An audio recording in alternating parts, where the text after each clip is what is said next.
Marco aprendeu agora, é? Hã? Aprendeu com o Zotani? É, com o Altair, né? É. Trouxa também. Os dois vão sarro, né? Ave Maria. Trouxa mesmo. Ele suporta o Zotani. Os dois vão sarro.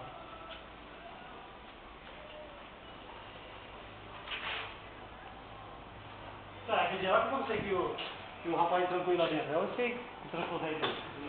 E o Zotani chegou bêbado lá cantando a mulher dele? Hã? O Zotani chegou bêbado lá cantando a mulher dele?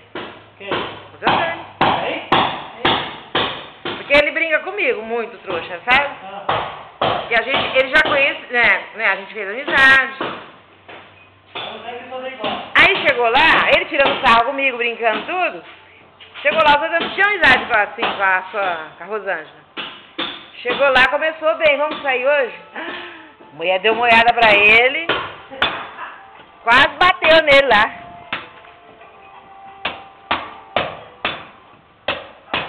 Até ela entender que era uma brincadeira.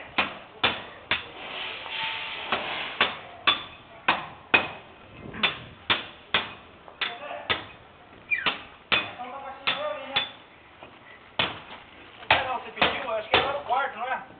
Aqui? Em cima lá? Faz em cima lá, né? Ah. Ô José, você vai parar que hora aí? Olha aí. Deixa eu dar uma olhadinha nessa cara.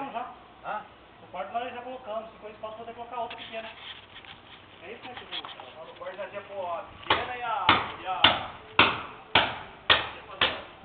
grande.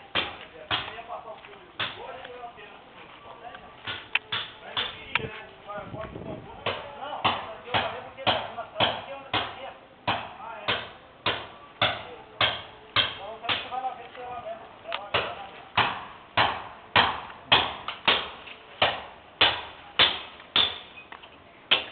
Pode reclamar. Você tá filmando e ninguém tá calcinha, ó, velho. Ó.